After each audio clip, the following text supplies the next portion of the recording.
Hydrogenation,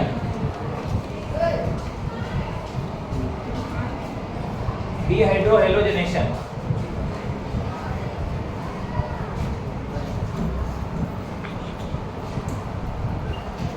डीहाइड्रोहेलोजनेशन देखो, organic chemistry में जिस शब्द के आगे वी लगा देते हैं, इसका मतलब है कि वहां पर तुम्हें करना पड़ेगा विलोपन। क्या करना पड़ेगा? विलोपन। और विलोपन को हम अंग्रेजी में अगर कहें तो अंग्रेजी नाम क्या लिखा रहेगा यहाँ पे? डी। और डी का मतलब क्या करना है आपको? डिलीट करना है। क्या करना है आपसे? डिलीट। डिलीट करना है मतलब हटाना है। अब हटाओ वो किसको हटाओ तो बेटा आप लोग, तो जो नाम आगे लिखा हुआ है हाइड्रो और फिर क्या लिखा आपका हेलोजन, तो दो चीजें हटेगी यहाँ पे। एक हटेगा हाइड्रोजन और एक हटेगा हेलोजन। एक हटेगा हाइड्रोजन और एक हटेगा हेलोजन। जिस प्रक्रिया के द्वारा किसी एल्किल हैलाइड में से हाइड्रोजन परमाणु और हेलोजन परमाणु कहाँ जाता है? बाहर। वो प्रक्रिया कहलाती है विहाइड्रोहेलोजनीकरण। लिखो, लिखिएगा फिर परिभाषा लिखिए। जिस प्रक्रिया के द्वारा किसी अणु में से दो चीजों को हटाते हैं, एक है बेटा आपका हाइड्रोजन और एक है आपका हेलोजन, उस अभिक्रिया का नाम क्या होता है? विहाइड्रोहेलोजनीकरण। अब दोनों को हटाना कहाँ से है? ये केवल आपने लिखा हुआ है। अब हटाएंगे कैसे? एग्जांपल देखिए, मैंने यहाँ पे लिखा CH3 CH2 CH2Br। इसकी अभिक्रिया हो गई एल्कोहलिक KOH के साथ। अगर ये अभिक्रिया एक्वस KOH के साथ होगी तब क्या होगा? एक्वस के साथ होगी तब क्या होगा? तो जब एक्वस बेस लिए जाते हैं तो एक्वस बेस में होता है बेटा विस्थापन। क्या होता है? विस्थापन। विस्थापन का मतलब एक चीज बाहर गई तो दूसरी चीज कहाँ गई आपकी? अंदर। राम की जगह श्याम बैठा तो श्याम की जगह कौन बैठ जाएगा? राम। इसे कहते हैं विस्थापन। ये क्या होता है आपका? विस्थापन। लेकिन विस्थापन कब होगा और कब होगा बेटा आपका? विहाइड्रोहेलोजनीकरण। इसके लिए ध्यान रखना पड़ेगा आपको कि KOH के पास आगे क्या लिखा हुआ है। अगर आगे लिखा है एक्वस जलीय, हिंदी में एक्वस या जलीय, तो उस कंडीशन में यहाँ पर जो प्रोसेस हम पीछे पढ़ते आए हैं, कुत्ते की नजर हड्डी पर, ये जो K है वो किसको ले जाएगा? Br। और Br की जगह कौन आ जाएगा? OH। वो था प्रतिस्थापन। क्या था आपका? प्रतिस्थापन। लेकिन आज हमारे पास में KOH के पास क्या लिखा है बेटा आपका? एल्कोहल। क्या लिखा हुआ है? एल्कोहल। और एल्कोहल का मतलब शराब होता है। एल्कोहल मतलब क्या होता है? शराब। जब कोई आदमी गाड़ी शराब पीकर चलाएगा तो नुकसान करेगा कितने का? 2 का।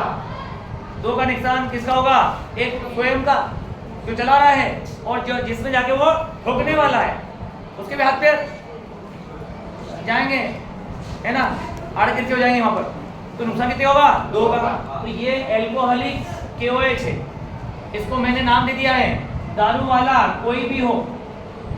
इसका नाम क्या दे दिया है? दारू वाला कोई भी हो। एल्कोहल मतलब दारू वाला, और KO मतलब कोई भी, और H मतलब हो, दारू वाला कोई भी हो। जब ये रिएक्शन करेगा तो नुकसान करे कितने का? 2 का। और वो 2 कौन है? तो एक है हाइड्रोजन और एक है हेलोजन।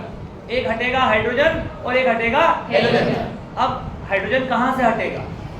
हाइड्रोजन तो यहाँ पर भी है, यहाँ पर भी है, यहाँ पर भी है, 3 जगह हाइड्रोजन है। हम H हटाएंगे कहाँ से? तो H कहाँ से हटेगा उसके लिए तुम्हें पहचानना पड़ेगा अल्फा कार्बन को। किसको पहचानना पड़ेगा? Alpha carbon. अल्फा कार्बन बोलते किसको है? पता है आपको? अल्फा कार्बन नाम किसको देंगे आप लोग? नहीं पता है। अल्फा कार्बन की पहचान होती है जिस कार्बन के साथ क्रियात्मक समूह या हेलोजन समूह जुड़ा होता है। तो हम इस चित्र में देख पा रहे हैं कि हमारा जो ब्रोमीन है वो हेलोजन है, वो लगा किस पे है? ये वाले कार्बन पर। तो इस कार्बन को नाम दिया जाएगा अल्फा कार्बन। इसका नाम क्या होगा? Alpha carbon. और इसके साथ जो हाइड्रोजन है उनका नाम हो जाएगा अल्फा हाइड्रोजन। उनका नाम क्या जाएगा? Alpha hydrogen. समझे आप लोग? और अल्फा कार्बन के साथ जितने कार्बन जुड़े रहेंगे, अल्फा कार्बन के साथ जितने कार्बन जुड़े रहेंगे वो सब कार्बन कहलाएंगे आपके बीटा।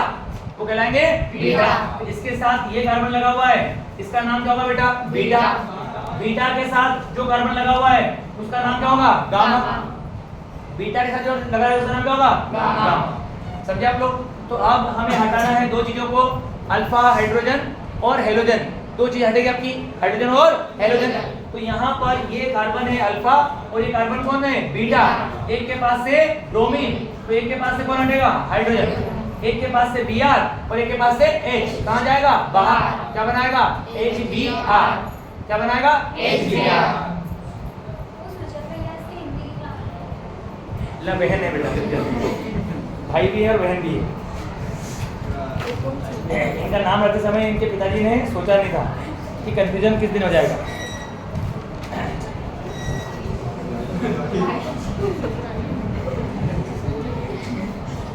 हाँ भैया, सामने देखें आप लोग, दो के पास से दो चीजें जाएगी। अल्फा के पास से जाएगा कौन? आपका हेलोजन।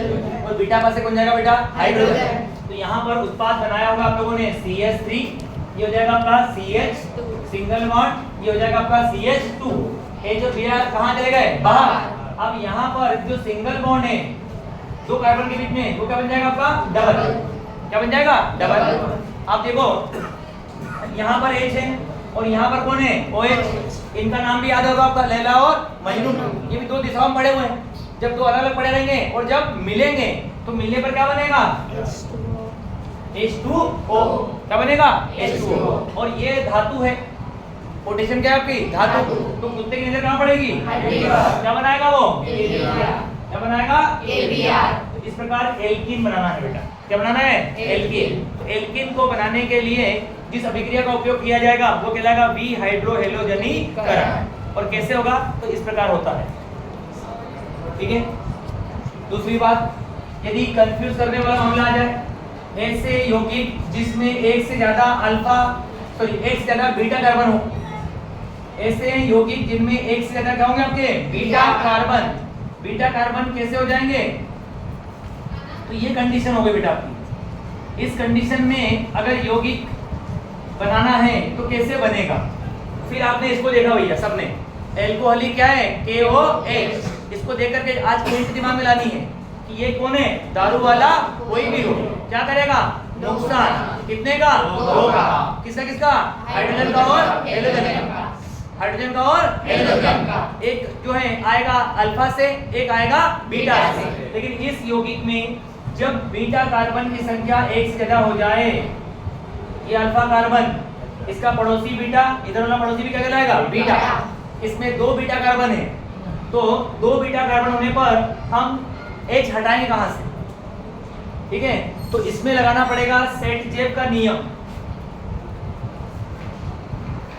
इसमें लगेगा सेटजेब का नियम। सेटजेब का नियम कहता है कि विहाइड्रोहेलोजनीकरण अभिक्रिया में या विलोपन अभिक्रिया में हाइड्रोजन को उस बीटा कार्बन से हटाया जाता है। हाइड्रोजन को उस बीटा कार्बन से हटाया जाता है जिस बीटा कार्बन के पास हाइड्रोजन की संख्या कम होती है।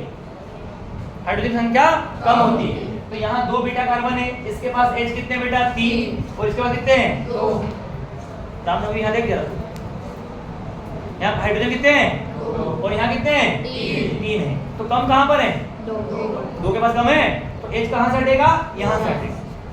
समझे आप लोग? इसे कहते हैं किसका नियम? सेटजेब का नियम। सेटजेब के नियम के अनुसार विलोपन अभिक्रिया में हाइड्रोजन परमाणु उस बीटा कार्बन से हटाया जाता है जिसके पास H की संख्या क्या होती है? कम होती है। इसके पास 2 है, इसके पास कितने हैं? 3। तो यहाँ से हटेगा। और जहाँ सेटजेब का नियम लग रहा है वो कहलाएगा आपका मुख्य उत्पाद।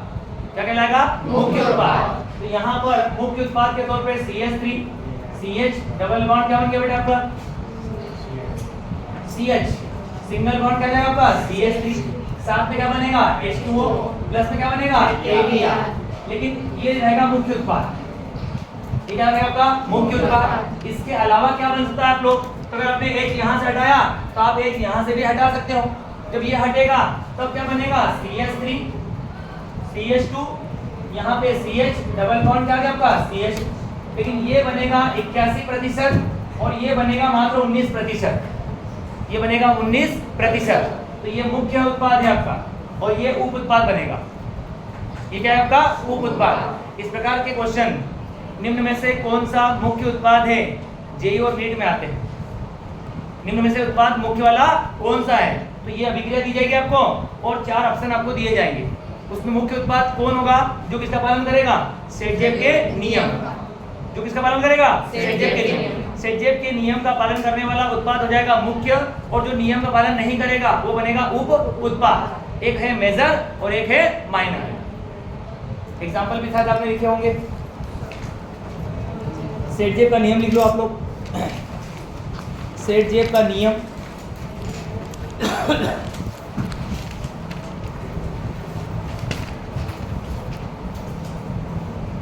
सेटजेब का नियम लिखो।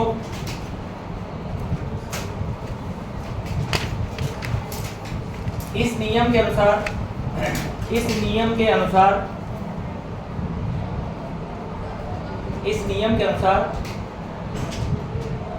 एल्किल हैलाइडों की विलोपन अभिक्रिया में एल्किल हैलाइडों की विलोपन अभिक्रिया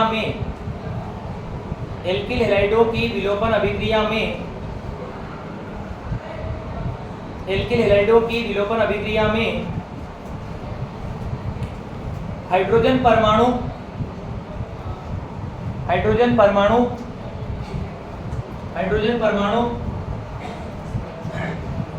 उस बीटा कार्बन से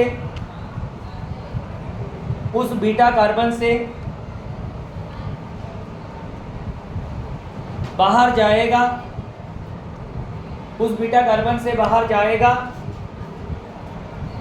जिसके पास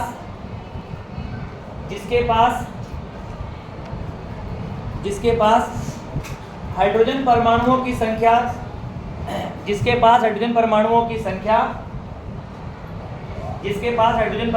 संख्या सबसे कम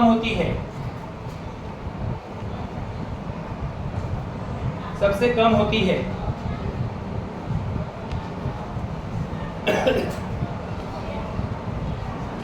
ये उदाहरण से करना होगा।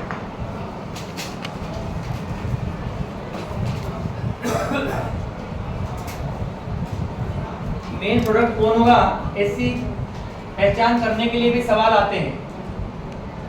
मेन प्रोडक्ट कौन बनेगा, इस प्रकार का ऑब्जेक्टिव प्रश्न बनता है जेईई नीट पे।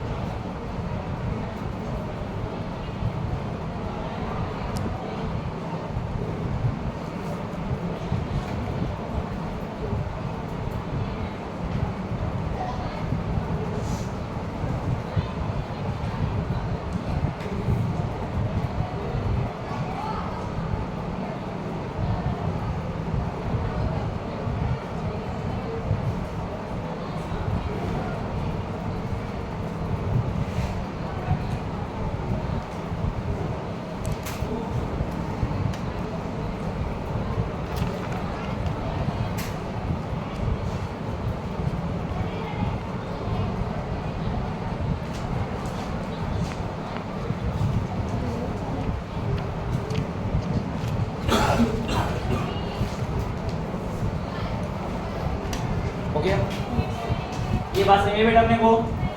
मुख्य की पहचान कैसे होगी, प्रतीक। मुख्य उत्पाद कौन होगा, जो किसका पालन करेगा, सेटजेब के नियम। और सेटजेब के नियम में हटाना किसको, अपने को हाइड्रोजन को। कहां से हटाना है, बीटा कार्बन से। कौन से बीटा कार्बन से, जिसके पास H की संख्या कम हो।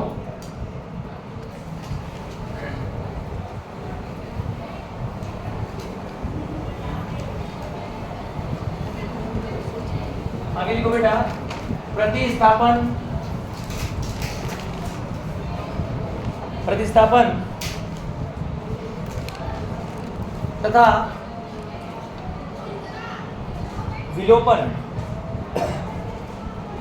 तथा विलोपन में अंतर।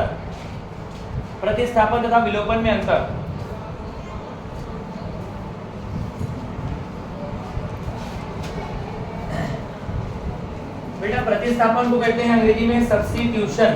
क्या बोलते हैं हम लोग, सब्स्टिट्यूशन। इसलिए उसके लिए लिखा है SN1। क्या लिखा उसके लिए अपने, SN1। और विलोपन को बोलते हैं अंग्रेजी में एलिमिनेशन। क्या बोलते हैं? एलिमिनेशन। इसलिए उसके लिए क्या लिखते हैं हम लोग? ई। 1 होगा तो E1, 2 होगा तो E2, 1 होगा तो E1 और 2 होगा तो E2। E2 लिखा है मतलब वो है एलिमिनेशन सेकेंड वाला, और SN1 लिखा है मतलब जो है ये सब्स्टिट्यूशन है। कौन सा आपका? एक अणु वाला। जब एक अणु भाग लेगा तो वो कहलाएगा आपका SN1। तो यहाँ पर ये सब्स्टिट्यूशन और ये कौन है आपका? एलिमिनेशन।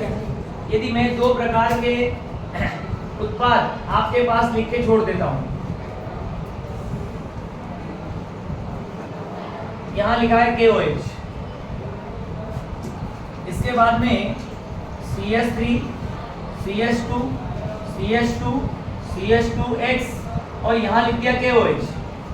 अब मैंने पूछा आपसे दोनों में कौन सा उत्पाद आसानी से बन सकता है, तो अभिक्रिया आप यहाँ पे प्रतिस्थापन वाली दिखाएंगे क्या अभिक्रिया दिखाएंगे आप लोग? कौन सी? विलोपन वाली। कौन सी क्रिया होगी? प्रतिस्थापन होगा कि विलोपन?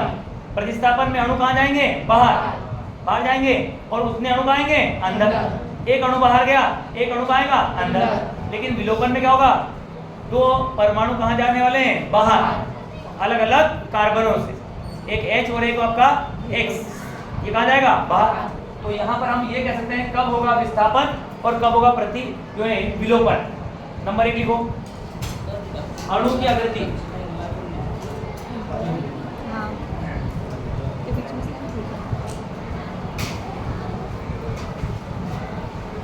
अणु की आकृति इसमें लिखिए तृतीयक एल्किल हैलाइड, तृतीयक एल्किल हैलाइड,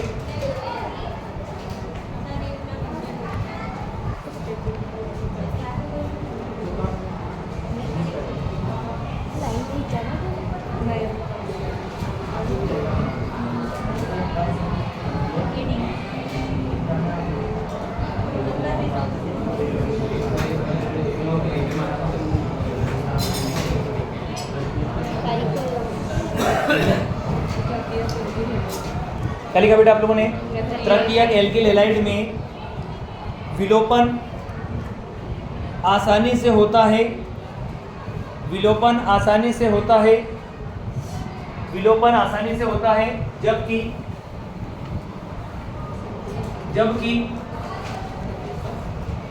प्राथमिक एल्किल हैलाइड में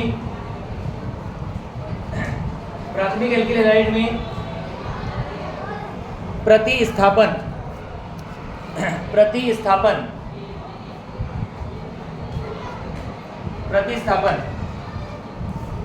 अब यहाँ देखो बोर्ड पे, इस अणु की आकृति को आपने देखा, इस अणु की आकृति को देख करके आपने निर्णय लिया कि कार्बन जिसके साथ क्या लगा आपका? हेलोजन।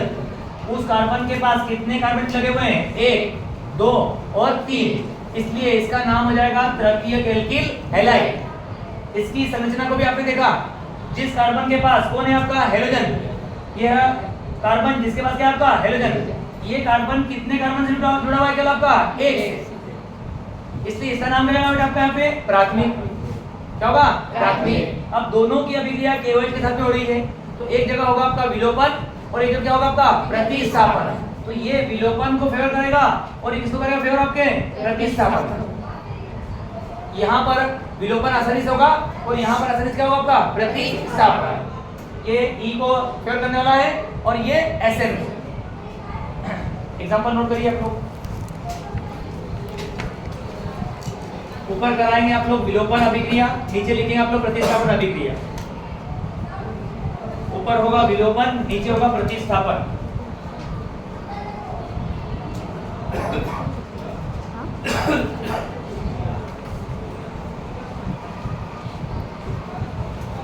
विलोपन और एक होगा प्रतिस्थापन।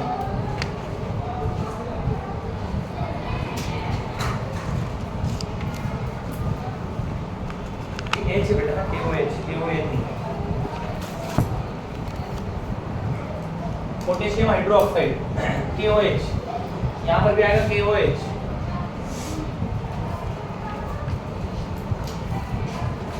चलो एलिमिनेट करना है, मतलब यहाँ से X बाहर जाएगा और यहाँ से जाएगा H बाहर।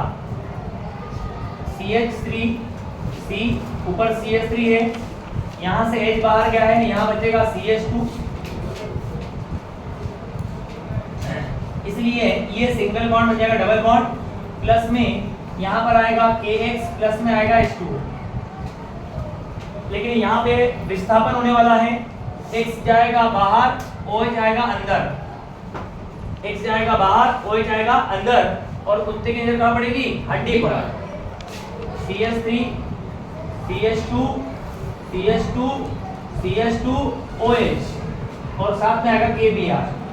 तो प्राथमिक जो है वो प्रतिस्थापन को फेवर करते हैं और तृतीयक विलोपन को फेवर किया करता है। एक में आसानी से होगा आपका विलोपन और एक में आसानी से होगा आपका प्रतिस्थापन। नंबर 2,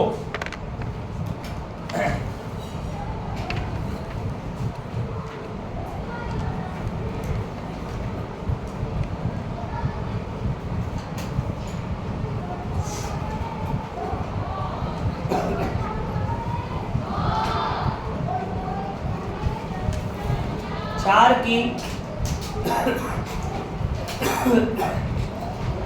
की प्रबलता, क्षार की प्रबलता, क्षार की प्रबलता, क्षार की प्रबलता, क्षार की प्रबलता,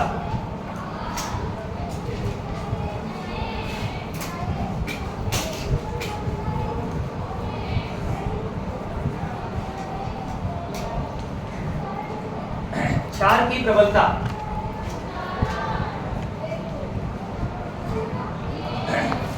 ये भी क्षारीय है बेटा, ये भी क्या होगा आपका, मान ले क्षारीय है, ये भी क्या होगा आपका क्षारीय है, ठीक है।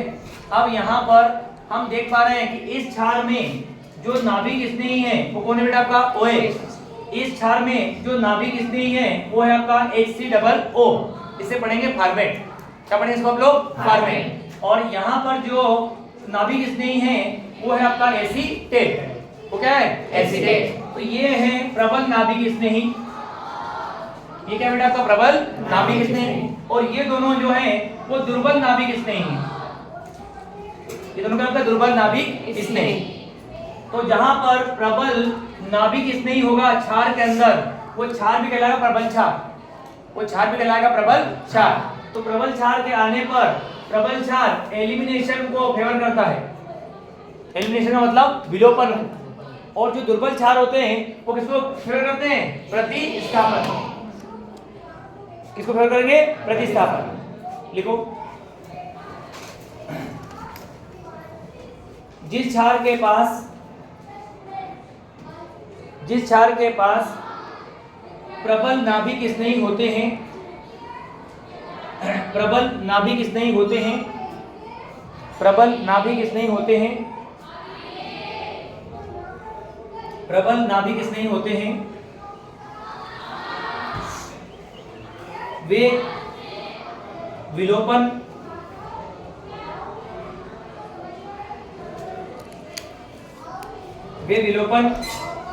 अभिक्रिया देंगे, विलोपन अभिक्रिया देंगे तथा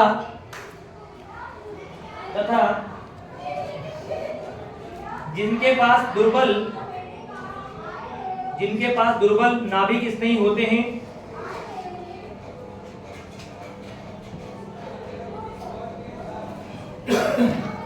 दुर्बल नाभिक स्नेही होते हैं, वे प्रतिस्थापन अभिक्रिया देंगे, प्रतिस्थापन अभिक्रिया देंगे, प्रतिस्थापन अभिक्रिया देंगे, प्रतिस्थापन अभिक्रिया देंगे। देखो, प्रबल में KOH OC2H5, दुर्बल में फॉर्मेट और एसीटेट,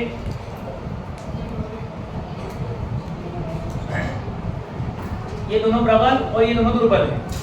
इनके आने पर एलिमिनेशन होगा, इनके आने पर क्या होगा बेटा? प्रतिस्थापन। दो प्रबल और दो दुर्बल नाभिक स्नेही उदाहरण बोर्ड पे लिखे हुए हैं।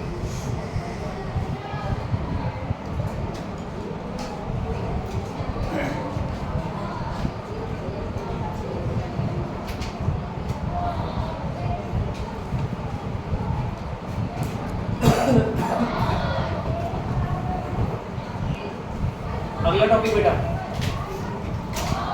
अगली हेडिंग तापमान, तापमान टेम्परेचर, तापमान टेम्परेचर।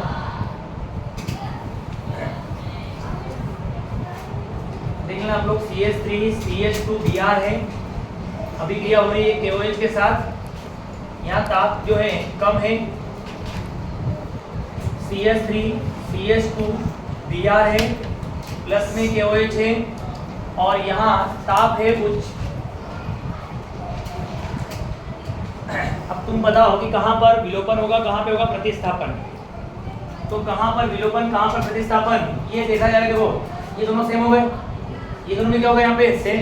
अंतर क्या है आपका, टेम्परेचर का। एक जगह कम है, एक जगह आपका ज्यादा। तो जहाँ पर तापमान कम होगा वहाँ होगा आपका SN सब्स्टिट्यूशन, और जहाँ ताप क्या है आपका अधिक, वहाँ पे होगा विलोपन। वहाँ पे क्या होगा, विलोपन। देखो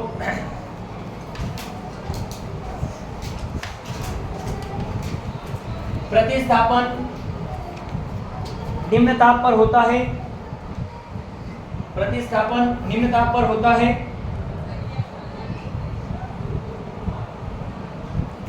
जबकि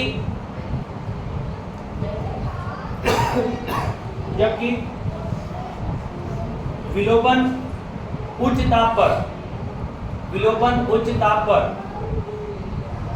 विलोपन उच्च ताप पर, विलोपन उच्च ताप पर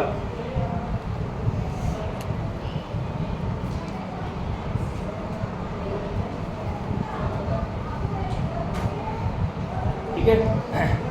चलो नेक्स्ट, ये टॉपिक तुम्हारा खत्म हो गया बेटा, एलिमिनेशन वर्सेस सब्स्टिट्यूशन या प्रतिस्थापन और विलोपन में अंतर। एग्जांपल नोट ले रहा बेटा।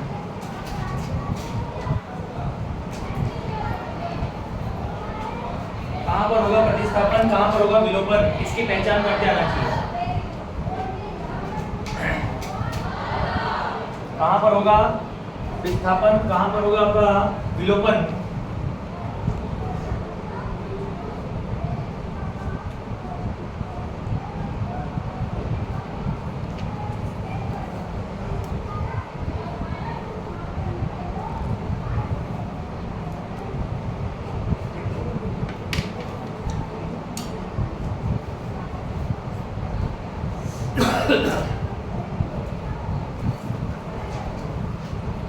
नेक्स्ट देखिए बेटा आगे,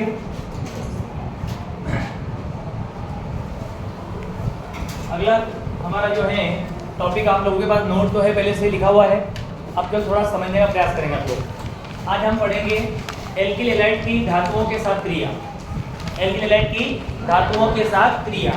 पहली रासायनिक प्रॉपर्टी आपने पढ़ी, रासायनिक गुण आपने पढ़ा, जिसका नाम था प्रतिस्थापन, नाभिक स्नेही प्रतिस्थापन। फिर दूसरी अभिक्रिया में हमने पढ़ा विहाइड्रोहेलोजनीकरण, जो कहलाता है विलोपन। क्या कहलाता है आपका, विलोपन। और नंबर 3 का आ रहा है बेटा धातुओं से क्रिया।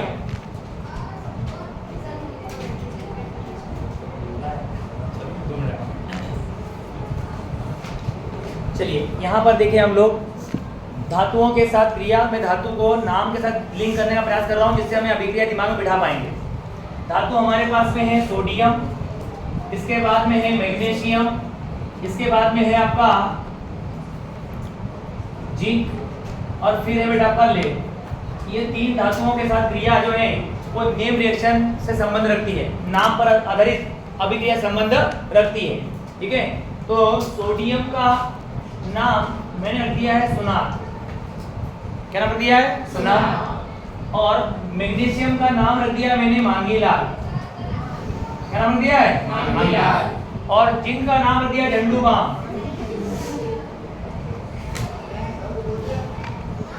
क्या नाम दिया इसका, झंडूबाम।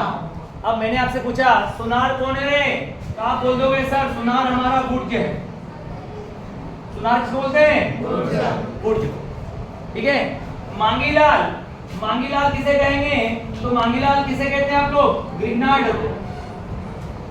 मांगीलाल किसको कहेंगे, ग्रीनार्ड। और झंडूबाम किसको कहेंगे, तो झंडूबाम कौन है, फ्रैंकलिन। कौन है, फ्रैंकलिन। अब कैसे, तो जिस अभिक्रिया में एल्किल हैलाइड सोडियम से क्रिया करेंगे उस अभिक्रिया का नाम क्या रहेगा? वुड्स।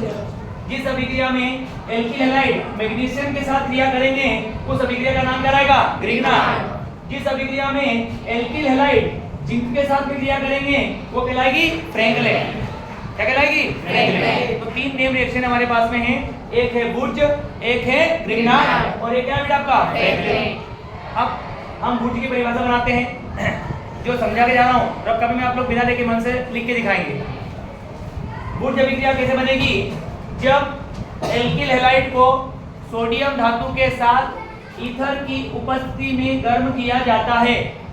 जब एल्किल हैलाइड को सोडियम धातु के साथ जब एल्किल हैलाइड को सोडियम धातु के साथ ईथर की उपस्थिति में गर्म किया जाता है तो अभिक्रिया का नाम क्या होगा? वुड्स। जब एल्किल हैलाइड को ईथर की उपस्थिति में मैग्नीशियम धातु के साथ में गर्म किया जाता है तो अभिक्रिया का नाम क्या होगा?